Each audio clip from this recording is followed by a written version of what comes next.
이 시간에는 사도행전 15장 19절부터 25절 말씀까지 읽었습니다.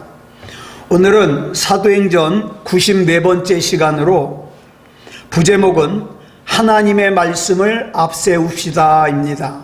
하나님의 말씀을 앞세웁시다. 자, 먼저 본문 19절 다시 한번 읽겠습니다. 시작. 그러므로 내 의견에는 이방인 중에서 하나님께로 돌아오는 자들을 괴롭게 하지 말고. 여러분, 우리 한글 성경에는 야고보가 명사형으로 내 의견 이렇게 말한 걸로 돼 있어서 마치 야고보가 자기 의견을 말하는 것처럼 보입니다. 그런데 이 부분이 헬라어 성경에는 동사형으로 서술되어 있어요. 그러니까 헬라어로는 이렇거든요. 디오, 에고, 크리노. 이걸 우리말로 직역을 하면 그러므로 내가 판결한다 입니다.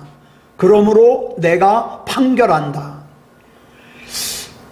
헬라어는요, 주어를 잘 안 써요. 왜냐하면 동사만 봐도 주어가 뭔가를 알기 때문에 주어를 따로 안 써요. 그런데 주어를 쓸 때가 있어요. 언제냐? 주어를 강조할 때, 그때 주어를 별도로 기록을 합니다. 지금 야고보는 예루살렘 공회에 참석한 참관자의 입장에서 이방인에게 할례를 받아야 된다는 그 의견에 대하여 또 하나의 자기 의견을 얘기하는 게 아니에요. 야고보는 지금 뭐라 그랬습니까? 예루살렘 공의회의 의장이에요. 의장의 권위로, 또 자신이 지금 성경에서 인용한 말씀의 권위로 내가 판결한다 이 말입니다. 이 말은 지금 의장인 야고보가 판결하는 이 판결은 누구도 번복할 수 없다는 최종 판결이에요. 그러면 이 최종 판결의 내용이 뭐냐? 주님을 구주로 영접한 이방인들을 할례를 받으라고, 모세 율법을 지키라고 괴롭게 하지 말라는 거예요.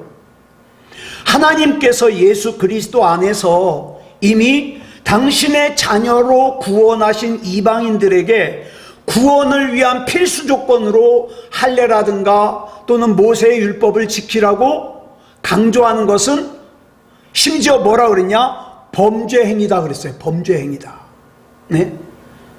이 헬라어 원문에는 괴롭히다라는 동사가 현재형 부정사라. 근데 이건 뭐냐면 지금도 계속 지속적으로 반복적으로 습관적으로 하고 있다는 뜻이에요.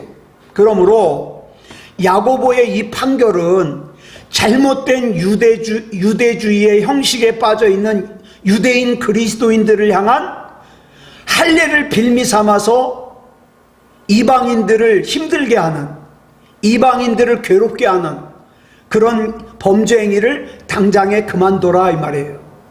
여러분, 우리가 신앙생활할 때 예를 들어서 남명호 장로님이, 이제 제가 남명호 장로님한테 뭐라고 이제 잔소리를 하는 거예요. 아, 장로님, 예배 잘 드리십시오. 기도 많이 하십시오. 이렇게 얘기를 해요. 그런데요, 내 마음에 장로님을 갖다가 사랑하는 마음을 가지고 정말 장로님을 위해서 하는 말이면 괜찮은데, 괜히 장로님을 괴롭히느라고 하는 말은 뭐다? 범죄 행위다 이 말이에요. 예? 그 사람을 힘들게 하고 그 사람을 시험 들게 하는 그런 잔소리는 뭐예요? 범죄 행위다 이 말이에요. 유대인 그리스도인들이 이방인 그리스도인들에게 할례를 요구한 것이 그들을 얼마나 괴롭히는 행위였으면 베드로가 본문 10절에서 뭐라 그랬어요? 우리도 능히 매지 못하는 그 멍에를 왜 제자들의 목에 두렸느냐? 우리도 이거 잘 못 지키지 않냐? 근데 왜 이방인들에게 지키라고 요구하냐? 그 말이에요. 그러면서 이것도 또 범죄로 보고 있는 거예요. 대체 멀쩡하게 살아있는 사람들의 목에 스스로 벗어날 수 없는 멍에를 매게 하는 것보다 그 사람을 더 괴롭게 하는 게 있습니까? 예. 하나님을 믿는다고 하는 사람들이 하나님을 빙자해 가지고 다른 사람을 갖다가 괴롭게 하고 다른 사람을 시험 들게 한 때가 얼마나 많은지 몰라요. 이런 내용이 성경에 여기만 있는 게 아니에요. 요한복음 5장 2절을 보면 예루살렘 성전 서북 쪽에 있는 양문이라고도 하고 양들의 문이라고도 하는 그 옆에 베데스다라는 이름을 가진 못이 있었어요. 근데 그 못 주위에는 수많은 병자들이 모여 있어요. 왜냐하면 전해지는 말에 의하면 가끔 천사가 이 못에 내려와서 물을 휘젓는데 그때 가장 먼저 그 못에 들어가는 사람은 무슨 병에 걸렸든지 깨끗하게 치유된다는 전승, 예? 전해져 내려오는 얘기가 있기 때문이에요. 그래서 거기에는 온갖 병에 걸린 사람들이 다 있어요. 그런데 그 가운데 누가 있었냐? 38년 된 병자가 있었습니다. 이 38년 된 병자는 지난 38년 동안 누워만 있어야 됐어요. 자, 그런데 이 병자는요, 비록 베데스다 연못가에 있긴 하지만 하루에 천사가 수십 번 내려와서 못에 물을 휘젓는다 해도 그 못에 들어갈 능력이 없어요. 그림의 떡이에요. 왜? 일어날 수가 없으니까. 그 못이 움직인다고 하면은 누가 제일 먼저 가겠어요? 사지가 멀쩡한 사람, 위장병 걸린 사람, 두통 있는 사람, 이런 사람이 먼저 뛰어가잖아요. 자, 물론 그 베데스다 연못가에 모여 있는 사람들은 다 아픈 사람들이에요. 불쌍한 사람들이에요. 그런데 그 중에서도 이 38년 된 병자는 어떻게 해요? 자기 힘으로 움직일 수가 없어요. 불쌍한 사람이에요. 예. 그래서 다른 환자들은 저 못이 움직일 때 어떻게 하면 내가 제일 먼저 들어갈 것이냐, 이걸 갖다가 궁리하고 있는데 이 38년 된 병자를, 이 사람을 어떻게 하면 데리고 갈까, 이거 염려하는 사람은 한 사람도 없어요. 그런데 예수님께서 그 사람에게 다가가셨습니다.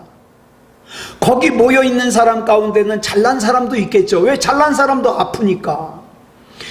그 다음에 똑똑한 사람도 있겠죠. 돈 많은 사람도 있겠죠. 돈 많은 사람도, 똑똑한 사람도 아프니까. 근데 예수님께서는 그런 사람들을 찾지 않으시고 누구에게 가셨냐? 38년 된 병자에게 가셨어요. 그리고는 물으셔요. 내가 낫기를 원하느냐?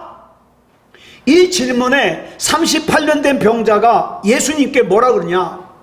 천사가 못에 물을 휘저어도 내가 못에 먼저 들어갈 수 있도록 나를 도와주는 사람이 없다고 한탄하고 있어요. 자, 보세요. 저와 여러분이 문제가 있어요. 우리 주님께서 그 문제를 해결하고 싶으냐? 그러면 우리는 뭐라 그래요? 해결되면 좋겠는데요, 돈이 없어요. 몸이 아파요. 내 환경이 안 좋아요. 이런 얘기를 하잖아요. 그래서 기도하면서 뭐라 그럽니까? 돈 주세요. 집 주세요. 건강 주세요. 자, 그런데 보세요. 우리가 주님으로부터 반드시 들어야 될 말씀이 8절에 나와요. 뭐라 그랬습니까? 시작. 일어나 내 자리를 들고 걸어가라. 예수님의 이 말씀과 함께 38년 동안 일어나 보지 못하던 병자가 일어나서 자기 자리를 들고 걸어갔습니다. 자, 얼마나 대단한 일이에요. 38년 동안 한 번도 일어나 본 적이 없는 병자가 일어난 거예요. 그러면 마땅히 기뻐해야죠. 축하한다고, 얼마나 고생했냐고 기뻐해야죠. 축하해야죠. 그런데 한 무리의 유대인들이 시비를 거는 거예요. 뭐라고 시비 거냐?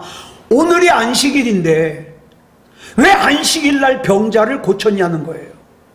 예? 또 왜 안식일 날 저 38년 동안 일어나 본 적이 없는 사람은 이 자기가 누웠던 자리, 여러분 안식일 날은 뭐 물건을 들고 다녀도 안 되거든요. 그러니까 왜 그 자리를 들고 다녔냐? 그러면서 비난해요. 괴롭혀요. 38년 동안이나 중병으로 누워있다가 나음을 입은 사람을 정죄하며 괴롭히는 이 사람들은요, 하나님을 안 믿는 사람들이 아니에요. 하나님을 믿는 사람들이에요. 자기 나름대로 믿음이 좋다고 하는 사람들이에요. 그런데 이 자기가 믿음이 좋다고 하는 사람들이, 하나님을 믿는다고 하는 사람들이 하나님의 말씀을 빙자해서 38년 동안 누워있다가 일어난 이 병자를 비난하는 거예요. 괴롭히는 거예요. 여러분, 예수님 당시에 서기관들과 바리새인들은 하나님의 말씀에 통달한 사람들이에요. 여러분, 이 유대인들은요, 어려서부터 성경 말씀을 줄줄 외워요. 그들은 누구보다도 자기가 하나님의 말씀을 잘 알고 있고 잘 믿고 있고 잘 지키고 있다고 생각해요. 그런데 예수님께서는 그러한 서기관들과 바리새인들에게 뭐라고 말씀하셨는가? 마태복음 23장 15절 보겠습니다. 시작. 화 있을진저 외식하는 서기관들과 바리새인들이여, 너희는 교인 한 사람을 얻기 위하여 바다와 육지를 두루 다니다가 생기면 너희보다 배나 더 지옥 자식이 되게 하는도다. 바리새인들은 이방인 가운데서 개종자를 얻기 위해서 전도 활동을 누구보다도 열심히 해요. 그런데 예수님께서 보시기에는 이 서기관들과 바리새인들이 누구다? 지옥 자식이다. 그리고 자기 자신들은 물론이거니와 새로운 개종자마저 하나님 앞으로 나아가지 못하도록 그들을 가로막고 괴롭히는 범법자들이라 이 말이에요. 너 왜 이 법 안 지켜? 너 이 법 안 지키면 하나님 믿는 거 다 헛거야? 너 왜 이거 못해? 너 이거 못하면 다 하나님 믿는 거 헛거야? 이러면서 자기도 못 지키고 이 사람도 못 가게 만드는 거예요. 복음서를 자세히 보면 이처럼 하나님을 믿는다고 하는 절대 다수의 유대인들이 하나님의 말씀을 이용해서 사람을 살리기는커녕 하나님의 말씀을 빙자하여 사람들을 괴롭히는 게 더 많아요. 예? 여러분, 신약 성경은 복음서예요. 마태복음, 마가복음, 누가복음, 요한복음. 자, 그럼 복음이 뭐냐? 복음을 요약하면 이거예요.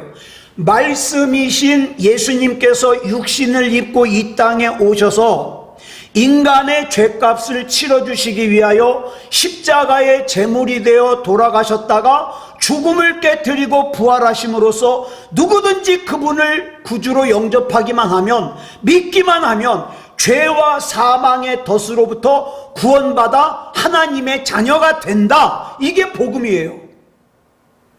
이게. 그런데 자기가 죄인이라는 걸 깨닫지 못한 사람은 절대 이 말씀이 마음에 와 닿질 않아요. 예? 자기가 죄인이라는 사실을 아는 사람만이 이것이 복음이 말 그대로 복된 소식이 되는 거예요. 난 정말 구원받을 수 없었는데, 내 인생은 정말 절망적이었는데 예수님께서 나를 구원해 주신다니, 예수님만이 나의 생명이십니다. 자기가 죄인이라는 걸 아는 사람만이. 그런데 자기가 죄인인 걸 모르는 사람은 왜 내가 죄인이야? 내가 뭘 잘못했어? 그런다고요. 그 다음에 이 복음서 다음에 이어지는 게 뭐예요? 사도행전이에요. 우리가 잘 아는 것처럼 사도행전은 복음의 토대 위에 교회가 어떻게 시작되었고 어떻게 확장되고 부흥했는지를 보여주는 교회의 역사책이에요. 자, 그런데 여러분, 우리도 신앙생활 하잖아요. 우리도 이 새소망교회 교인이잖아요. 그런데 새소망교회가 중요하게 생각해야 될 것이 있어요. 교회가 중요한 것은 교회 자체가 중요해서가 아니라 교회가 하나님의 말씀을 앞세우는 통로이기 때문에 중요한 거예요. 예? 교회가 맨날 효도관광 다니고 바자회하고 그래가지고 너무 재밌어가지고 나는 이 교회 간다? 뭘 잘못 생각하고 있는 거죠. 교회는 그 교회 자체가 중요한 게 아니에요. 그 교회가 하나님의 말씀을 앞세우는 말씀의 통로를 감당해야 진짜 교회다 이 말이에요. 그런데 하나님의 말씀보다 교회 자체를 더 중요하게 여기면, 다시 말해서 교회가 하나님의 말씀보다 앞서면 더 이상 교회가 아니에요. 여러분, 우리 새소망교회 가장 중요한 것은 하나님의 말씀입니다. 하나님의 말씀. 그래서 하나님의 말씀으로 사람을 살리는 통로의 역할을 하는 것이 뭐다? 우리 새소망교회다. 그래서 저와 여러분은 하나님의 말씀을 빙자해서 다른 사람을 괴롭히고 다른 사람을 죽이고 다른 사람을 시험 들게 하면 안 돼요. 예, 시험 들게 하면 안 돼요. 만약에 신앙생활 잘하자는 것을 그 사람이 아직 못 받아들일 것 같으면 어떡합니까? 내가 그 사람 위해서 기도하는 거예요. 누구처럼? 지난 수요일 날 말씀드렸죠. 세례 요한의 어머니처럼, 아버지처럼, 세례 요한의 아버지와 어머니가 나이를 많이 먹었는데 아들을 달라고 하나님 앞에 얼마나 간절하게 기도했어요. 그거를 헬라어로 뭐라 그런다고요? 데시스. 우리가 그렇게 중보기도 하는 거예요. 간절하게. 예. 그래서 하나님의 말씀을 믿는다고 하는 유대교인들이 38년 된 중병으로부터 나음을 입은 사람을 기뻐하기는커녕 하나님의 말씀을 빙자해가지고 괴롭게 한 것은, 왜 안식일 날 그걸 들고 가느냐? 예수님께서는 왜 안식일 날 병자를 고치냐? 이것은 하나님의 말씀보다 유대교의 교리와 관습과 전통을 더 앞세웠기 때문에 이것은 잘못된 거다 이 말입니다. 자, 이 서기관들과 바리새인들이 이방인 개종자를 얻기 위해서 열심히 정말 전도하죠. 그러다가 개종자가 생기면 어떻게 해요? 율법으로 다 시험 들어서 무너지게 만드는 거예요. 오늘 본문의 유대인들이 예수 그리스도를 영접한 그리스도인이면서도 주님의 은총으로 동일하게 구원받은 이방인 그리스도인들에게 구원을 위해서는 반드시 할례를 받아야 된다고 요구하면서 지속적으로 반복적으로 습관적으로 그들을 괴롭힌 것 역시 복음보다도 잘못된 유대주의를 더 중요하게 여기는 잘못이다 이 말이에요.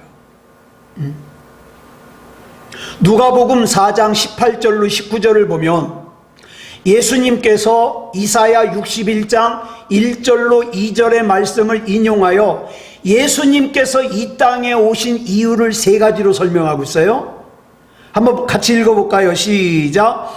주의 성령이 내게 임하셨으니 이는 가난한 자에게 복음을 전하게 하시려고 내게 기름을 부으시고 나를 보내사 포로된 자에게 자유를, 눈먼 자에게 다시 보게 함을 전파하며 눌린 자를 자유롭게 하고 주의 은혜의 해를 전파하게 하려 하심이라.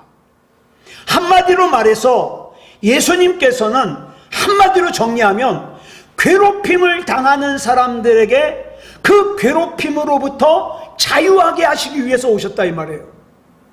그러면 예수님께서 자유하게 하기 위해서 오셨는데 그 예수를 믿는 내가 다른 사람을 시험 들게 하면 되겠냐 이 말이죠.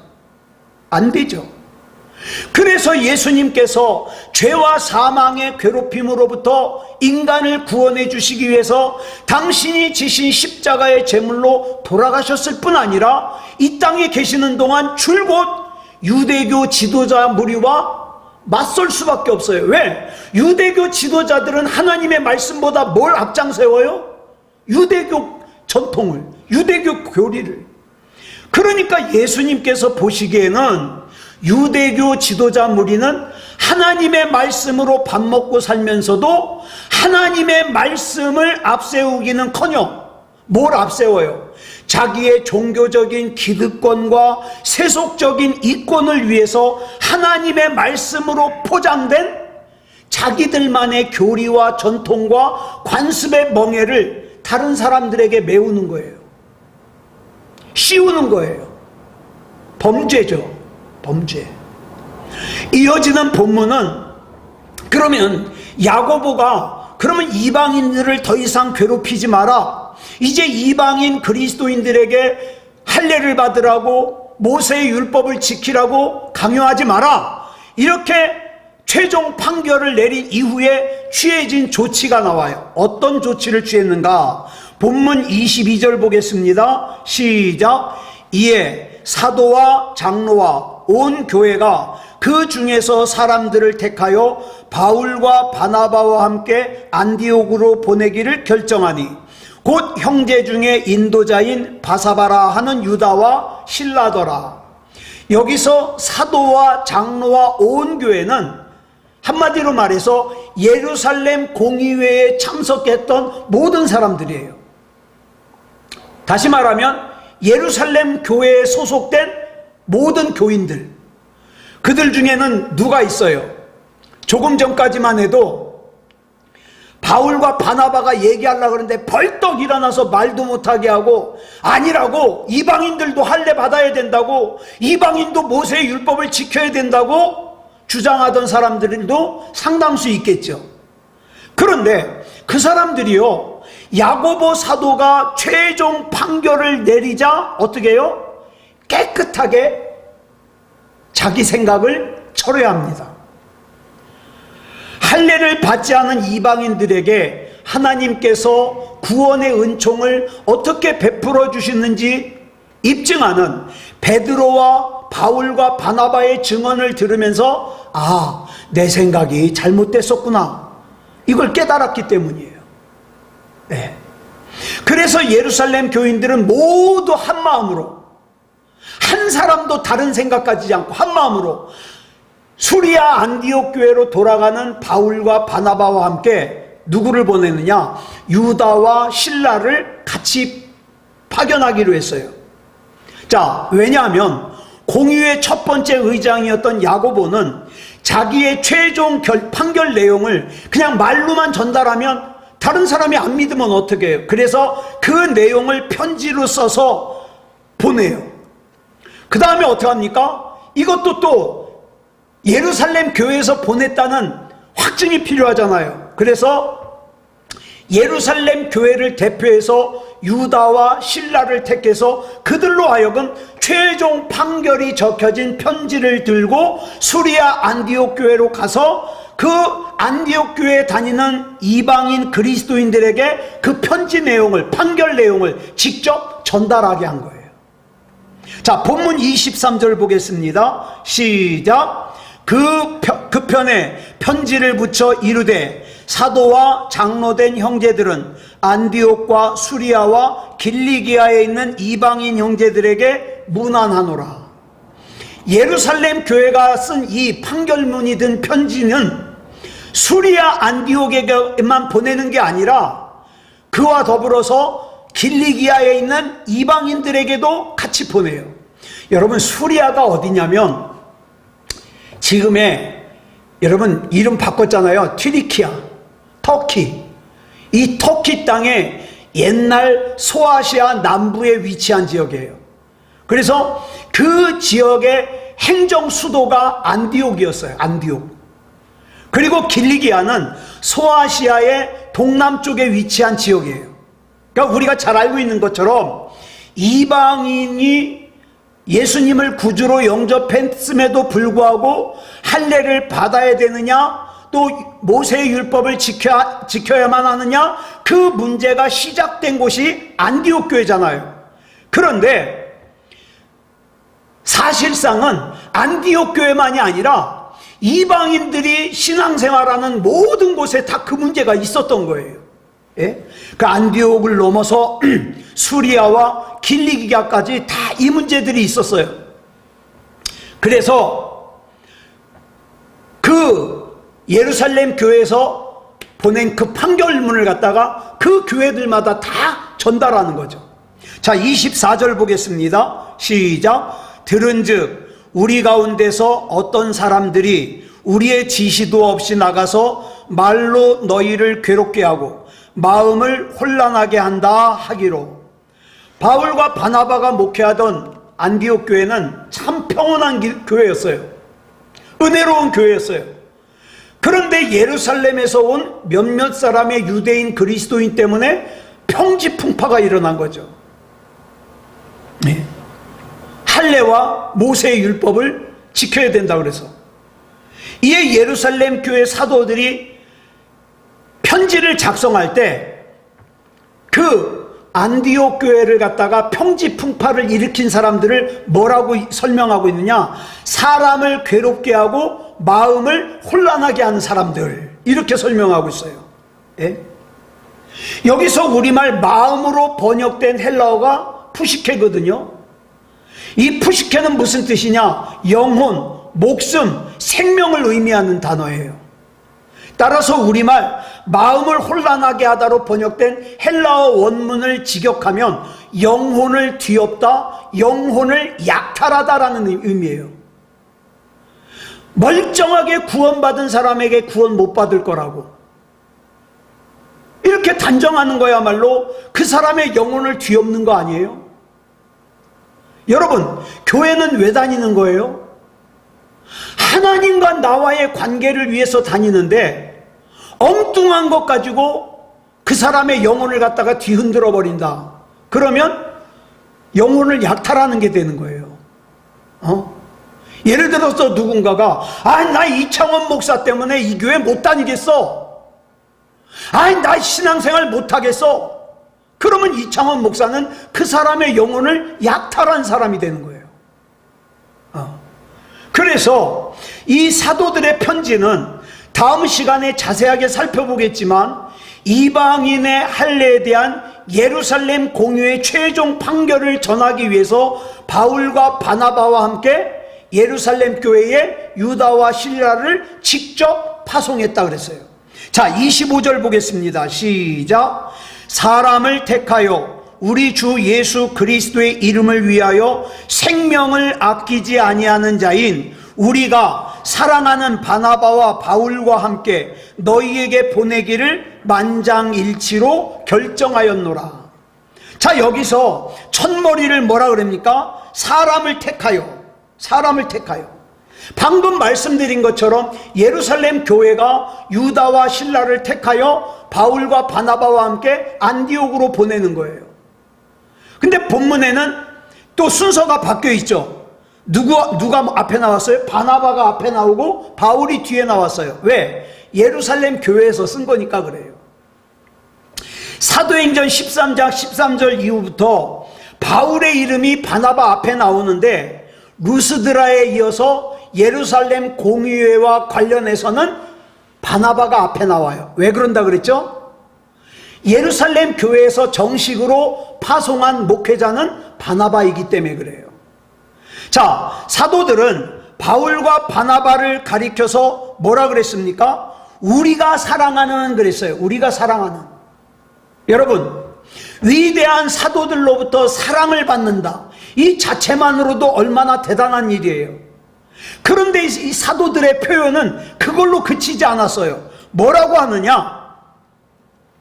우리 주 예수 그리스도의 이름을 위하여 생명을 아끼지 아니하는.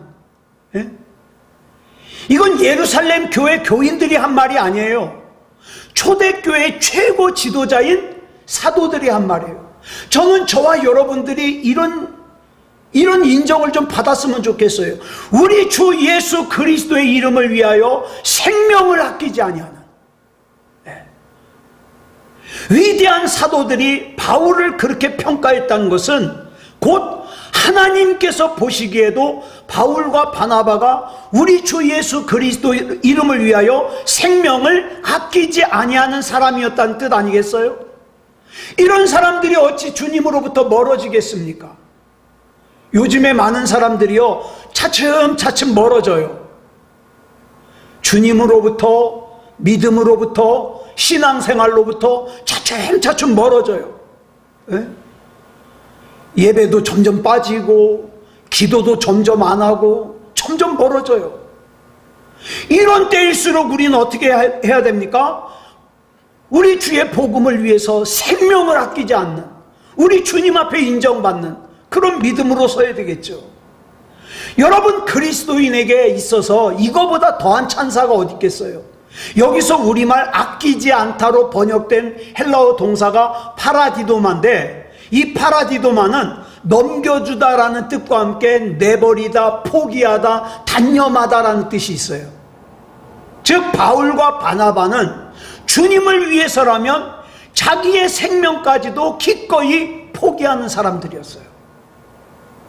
이런 사람들이 불편하다고 불평하겠습니까? 사람 때문에 시험 들었다고 예배를 떠나겠습니까? 그럴 수는 없는 거죠. 그래서 바울 스스로도 사도행전 20장 24절에서 이렇게 고백해요. 우리 같이 읽겠습니다. 시작. 내가 달려갈 길과 주 예수께 받은 사명 곧 하나님의 은혜의 복음을 증언하는 일을 마치려 하면은 나의 생명조차 조금도 귀한 것으로 여기지 아니하노라. 아멘. 이처럼 예수 그리스도의 이름을 위하여 생명을 아끼지 않고 또 복음을 위하여 내 생명을 조금도 귀한 것으로 여기지 않는 바울의 최후가 어땠습니까? 네로 황제에 의해서 참수형을 당했거든요. 여러분, 이 참수형은요, 흉악한 흉악범에게 내리는 극형이에요. 자, 그러면 이 극형을 받은 바울은 어떻게 되었습니까? 이 바울의 삶은 2000년이 지난 지금도 믿음다운 믿음을 가지기를 소원하는 사람들의 존경과 아낌을 받고 있어요. 예. 자, 그 다음에 이 바울이 쓴 편지가 성경의 말씀이 돼가지고 우리가 중요하게 여기고 묵상하고 있습니다. 그래서 예수님께서는 마가복음 8장 35절로 36절에서 이렇게 말씀하셔요. 시작. 누구든지 자기 목숨을 구원하고자 하면 잃을 것이요 누구든지 나와 복음을 위하여 자기 목숨을 잃으면 구원하리라. 사람이 만일 온 천하를 얻고도 자기 목숨을 잃으면 무엇이 유익하리요?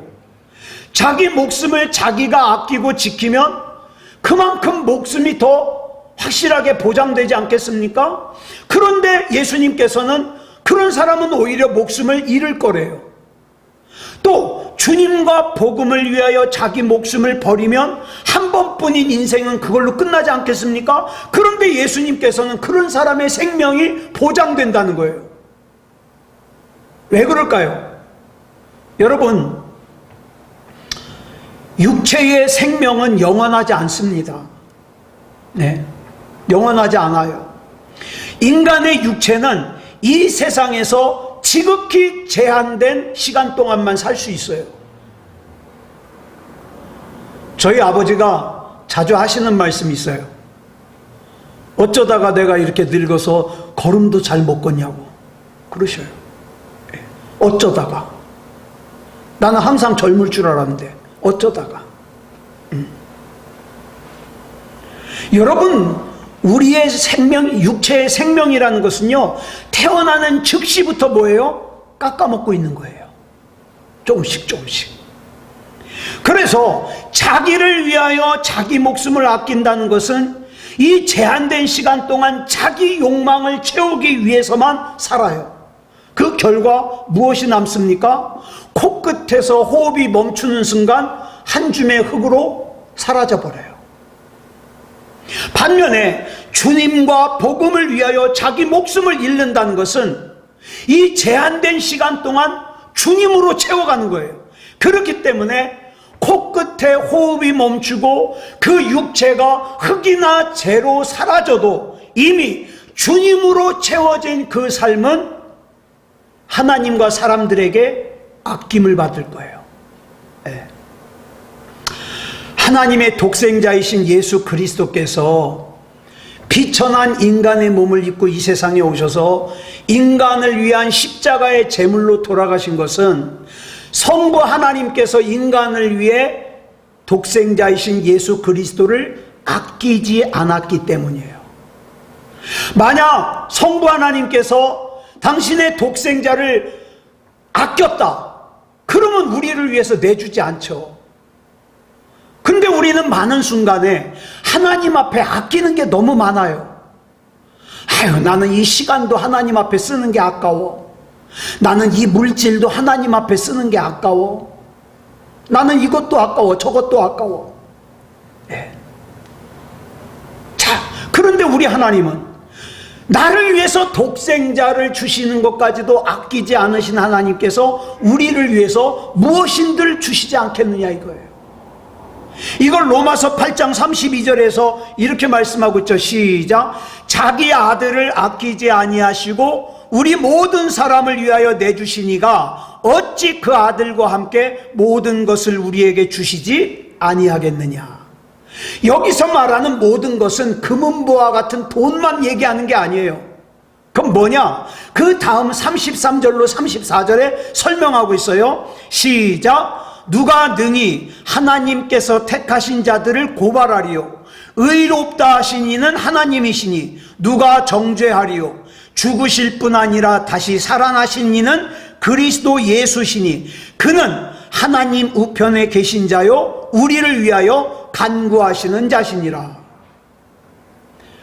그렇기 때문에 감히 누가 우리 주님 하나님께서 택하신 자를 고발 못해요. 예? 정죄하지 못해요. 이게 귀한 거예요. 하나님께서 당신의 아들 예수 그리스도를 아끼지 않고 우리를 위해서 내주신 것은 죽음을 깨뜨리고 부활하셔서 예수 그리스도 안에서 누구에게도 결코 정죄함이 없는 그런 하나님의 영원하신 의와 구원과 생명과 하나님의 나라를 주시기 위해서요. 사랑하는 여러분, 저와 여러분이 지금 필요로 하는 것은 그 다음 문제예요. 예? 여러분 오늘 기도하실 때 그러세요. 하나님, 나의 하나님이시잖아요. 예? 나의 하나님이시잖아요. 예? 감히 누가 나를 정죄하지 못하게 하신다 그랬잖아요. 예? 그런 나를 우리 하나님 붙잡아 주시고 지켜주십시오. 내 삶이 나를 지켜보는 다른 사람들에게 간증거리가 되게 하시고 모범이 되게 해주십시오. 내가 사는 것을 보니 나도 하나님 믿어야 되겠다 이런 울림을 줄 수 있는 그런 삶을 살게 해주십시오. 내가 이렇게 힘들면, 내가 이렇게 어려우면 다른 사람들이 시험 듭니다. 나는 하나님 거잖아요. 하나님이 책임져 주십시오. 이렇게 기도하자고요. 그랬을 때 삼위일체 하나님께서 저와 여러분을 아끼지 않으시겠습니까? 다른 사람이 나 보는 거는 그건 상관없어요. 성부 하나님, 성자 하나님, 성령 하나님께서 나 붙잡아 주시면 돼요. 오늘 이 밤에 그 삼위일체 하나님 앞에서 기도하시기 바랍니다. 하나님이 책임져 주시옵소서. 기도하겠습니다. 사랑의 아버지 하나님 감사합니다. 이 밤에 우리 하나님께서 붙잡아 주셔서 초대교회에 있었던 어수선한 일들이 하나님의 말씀을 기준으로 해결된 것을 보았습니다. 사랑의 아버지 하나님, 우리를 비롯하여 우리 주님의 몸된 새소망교회 성도들 모두가 다른 사람을 괴롭게 하는 일이 없게 하여 주시옵소서. 다른 사람을 넘어지게 하는 일이 없게 하여 주시고 시험 들게 하는 일이 없게 하여 주시옵소서. 우리는 하나님 겁니다. 하나님께서 책임져 주시옵소서. 본이 되게 하시고 간증거리가 되게 하여 주시옵소서. 우리 주님께서 붙잡아 주실 줄 믿사오며 그리스도 예수님의 이름으로 간절히 기도드렸사옵나이다. 아멘.